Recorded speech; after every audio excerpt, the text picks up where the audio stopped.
the ideological corruption of media and medicine, and how Stacey Abrams revealed it through sheer carelessness on her part. Good afternoon, ladies and gentlemen. This is another declaration of truth from your host, Terry A. Hurlbut. Stacey Abrams drew a firestorm of criticism when she disputed the heartbeat of a 6-week-old developing child. But she did more than that. Without meaning to, she exposed the ideological corruption of her own side. Of course, she joined nearly all her fellow Democrats who are trying to make political hay of a woman's right to choose. This, although inflation and law and disorder and not any social issue will drive voters to the polls on this midterms. But when they do that, they draw allies in the media and the medical profession. Those allies are now denying the wisdom of the ages and twisting science into a soulless utilitarian construct. 49 years of declaring a right to destroy life have brought us to this pass. The damage to conventional institutions might be irreparable, so that only their replacement will serve. Before I get into it in detail, I do want to shout out to the prime sponsor of this channel, which is Conservative News and Views. Link in the description. Be sure to check out the awesome CNAV Store. Scroll down near the bottom for that link. Lots of good merchandise there, including this t-shirt that I have chosen for today, which depicts a developing child. You can see the cord, and this caption: "Not your body, not your choice." Just reminds you that there is someone else who must not be forgotten anymore. One more thing. If you like what you're about to hear, you can like this video. You can also click the bell icon to get a notice every time I bring out a new one. In fact, do you see the new icon, the heart shape with the US dollar sign in it? That's the super thanks icon. If you really want to keep these videos coming, click on that and leave me a tip. Any currency will do. Now then, what did Stacey Abrams say that caused that firestorm? On Monday, September 19th, she took part in a panel called, and I quote, "Beautiful Noise Live, Equality on the Ballot," close quote. While on that stage, she said, and I quote, "There is no such thing as a heartbeat at 6 weeks. It is a manufactured sound designed to convince people that men have the right to take control of a woman's body," unquote, Stacey Abrams. The Twitter account Breaking 911 posted 12 seconds of video of her remarks 3 days later. I have a link to that in the description. Now, almost immediately, that tweet attracted a firestorm of rebuttal.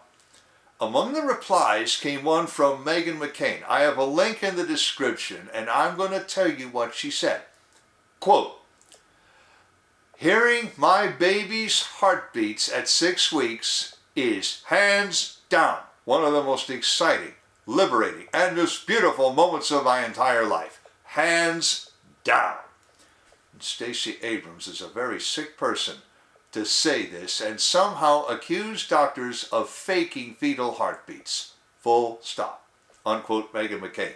Now, the sickness that she's talking about would, of course, be the paranoid idea that an obstetrical sonograph includes a manufactured sound effect. When she says manufacture in this context, she means making something up that corresponds to nothing in the real world. She might as well have said that the builders of these sonographs have conspired together to build in a sound recording and play it at the right moment for the benefit of the mother-to-be. Yes, here's your head-scratch moment. What's obstetrics? An obstetrical sono what? So, some definitions. Obstetrics is the care of mothers-to-be up to and a few days after her child is born. A sonograph is literally a device that writes with sound. The sonogram is the thing the sonograph writes. This device also gets the name ultrasound machine, although the device is not mechanical. A sonograph is essentially a souped-up stethoscope. It uses sound pitched higher than the highest possible treble sound, which is 20,000 cycles per second, just say. A sensitive microphone reads echoes of this sound and uses them to draw a picture. More sophisticated sonographs prepare motion pictures for the doctor's benefit. Cardiologists, those are doctors who take care of your heart, use sonographs, which they call echocardiographs, in their work. And that's echo as in sound, not echo as in the environment. And so do obstetricians. An obstetrical sonograph can also do something interesting. At anywhere from 4 to 6 weeks, depending on how you date it, the developing child gains a circulatory system, which is basically just a set of tubes. One of them thickens and also acquires the first of 2 electrical nodes. This is the eventual sinoatrial node that actually is the natural pacemaker. Once that starts, the tube regularly contracts and starts behaving as a blood pump. This tube will eventually thicken further, it will subdivide and organize itself to form the heart. The obstetrical sonograph picks up the discharges from this natural pacemaker and translates them into a sound you can hear. This is the heartbeat at issue in this context. And it is no less real than the heart tone that the obstetrician can hear with a conventional stethoscope many weeks later. And now we see members of the medical profession deliberately trying to make this heartbeat less than real. Dr. Esther Cho, C-H-O-O, I'm going to assume it's pronounced Cho, writing at MSNBC, is a sad case in point. She actually says there is no heart. Meghan McCain's experiences at 6 weeks of pregnancy she dismisses as irrelevant. She reduces that natural pacemaker to that expression pro-choice apologists once used for the entire child, a clump of cells. And here's her next quote. Within the less than half an inch mass, there is not yet any structure recognizable as a heart, no pumping of blood, no circulatory system within which it could be pumped, and no developed end organs to pump it to. Unquote, Dr. Cho. Now, doctor, with all due respect to your degree, and I have one too, and whatever position of authority you hold, stop quibbling! It ill befits you or any doctor. The Cleveland Clinic still speaks of a heart at that stage. So does the Johns Hopkins Hospital. I have links to both their pages in the description, and in fact, that's how they sit on the Wayback Machine, where I put them. That thickened tube might not have valves yet, but it is still contracting and pumping something. In fact, Dr. Cho even admits that this tune is a useful diagnostic aid. It's one way to tell that a woman is a mother-to-be, or to tell that the baby is dead or dying, as she knows from her own personal experiences, of which I do not mean to make light. Yet, purely to back up Stacey Abrams in her dehumanizing statement, she resorts to such quibbles as I have never heard from any of my professors of anatomy and embryology at Baylor College of Medicine in Houston, Texas. And she does worse than that. But before I quote her further, I want to shout out to a sponsor who can really help you through the economic storms to come. That sponsor is oursilverlines.com. Do you feel like you're working ever harder for your money just to get by? You're not alone. The employment situations, sudden changes in life have left many families struggling over the past 3 years. Collecting gold and silver can help shield you against many of these challenges. But if you're like me many years ago, you don't know where or how to start. Our Silver Lines helps by connecting you with thousands of members who are learning the secrets to creating and protecting true wealth by collecting precious metals. Now, maybe you just want to collect rare and unique coins, or you're looking for business opportunities. This country has them in spades. Either way, they can help you learn to live an exceptional life. Visit oursilverlines.com to learn how you can build a legacy for your future. All right, now here is Dr. Cho's next quote, which I found worse than chilling. Quote, historically the heart was seen, who saw it? Blank out. As the repository of the soul, intellect, and emotion. Despite tremendous advances in our understanding of human anatomy and physiology, we retain an inclination to imbue even the whisper of a heart's presence with outsized emotional significance. But a human life is more than a heartbeat, and a heartbeat it is insufficient to produce a human, not least when it only reflects periodic electrical activity produced by a clump of precursor cells. Close quote. In other words, come on kids, get with the program. She actually equates technological advancement with dehumanization and celebrates the latter. Outsized emotional significance indeed.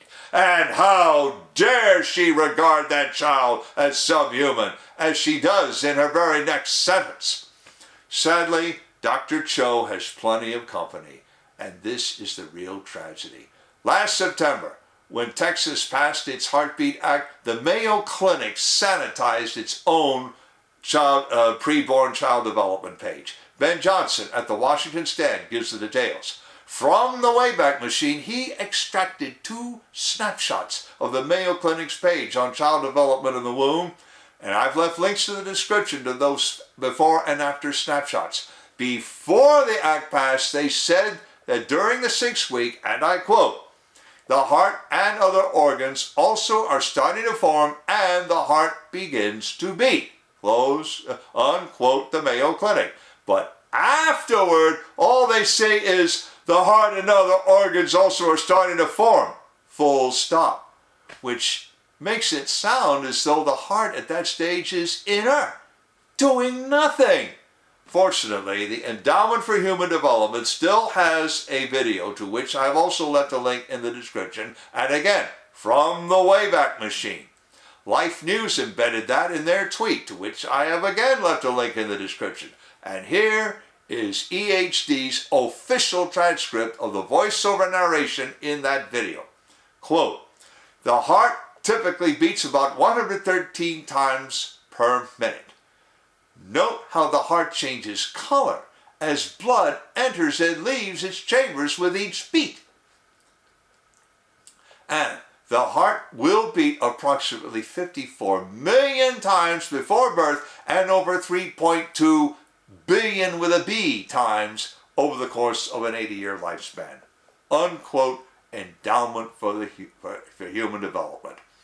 And I want you to notice something else. Some authorities seem to refer to 4 weeks, some to 6. The confusion results from different dating conventions for when a woman becomes a mother-to-be. Now, the Washington Free Beacon picked up another instance of sanitization on Planned Parenthood's site.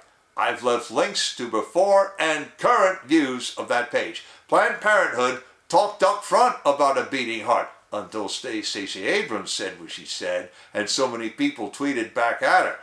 In effect, Whiskey Tango Foxtrot, are you talking about, girl? Well, now you hear it, now you don't. Now you expect this kind of sanitization from Planned Parenthood, but you don't expect it from the Mayo Clinic. Nor do you expect such dehumanizing quibbles as Dr. Cho gave. The Macon Telegraph reported mainly on the sanitized version, but they did, like the Free Beacon, verify the sanitization of the Planned Parenthood site. They also cite the Cleveland Clinic, which did not sanitize the relevant page. At least they haven't done it yet. I'm watching. Andrew Dorn at News Nation Now highlights the official quibble from the American College of Obstetricians and Gynecologists. Oh, there's another Greek jawbreaker of a word. Gynecologists are doctors who take care of women exclusively, just as pediatricians are doctors who take care of children and young adults, but I'm not going to quibble there. That body coined the term cardiac activity to replace heartbeat. Ladies and gentlemen, cardia means heart in ancient Greek. When those white smocks quibble like that, you have to wonder, were they preparing for possible legal defenses in Texas Heartbeat Act lawsuits? Not that it matters anymore, because Texas, after Dobbs versus Jackson Women's, passed an even stronger preborn child protection law, which is still holding up in court the last time I checked. The New York Times, more than a month ago, described how Stacey Abrams just flat out changed her mind on when a child deserves any protection under the law. Before she went into politics, she said yes from the moment of conception. She now says they deserve that protection at birth and not before. In 1818, Mary Shelley, 10 years before the birth of Jules Verne, virtually invented science fiction. She gave us Frankenstein or the modern Prometheus. Most people, when they think of that novel, think of the monster. But Victor Frankenstein is the real tragic character. He blurs the line between life and death and actually reassembles a human being from various parts and shocks it back to life. Of course, this person, knowing how unique and ugly he is, goes insane and seeks revenge.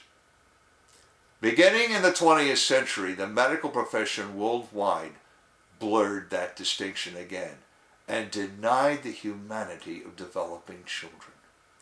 No society permitted the resulting excesses more than did the United States of America for 49 years. And I cannot decide which is worse. A society that does not care whether a developing child is human or not because it regards all life as cheap, like mainland China with its one child per woman policy and forced organ harvesting that I hear about, or a society that denies that a human being at any stage of development is human. The medical profession and the clergy must try to repair the damage from 49 years of a Frankensteinian dystopia. But repair might not suffice. We already have an alternative media, and now alternative medicine must expand to replace conventional medicine with its myriads of Doctors Frankenstein regarding life as their plaything. Stacey Abrams alerted us to that, though she'd be sorry to realize that. Link in the description of the article to Stacey Abrams on video, to Meghan McCain's heartfelt, pardon the pun, rebuttal, to the Cleveland Clinic and Johns Hopkins pages on child development in the womb, to the Mayo Clinic page before and after sanitization, to the video from the Endowment for Human Development, both at their site and from Life News, to the Planned Parenthood page, both before Stacey Abrams' appearance and currently, and the Conservative News and Views. I've also left links to the awesome CNAV Store and to oursilverlines.com, as I also mentioned. You know already about how to like a video, turn on notifications, and leave a tip. On the end screen, I'm going to leave a subscribe link and some links to other videos that I have done that are relevant to this subject, medically or judicially. This is Terry A. Hurlbut delivering another declaration of truth and reminding you to let the truth set you free.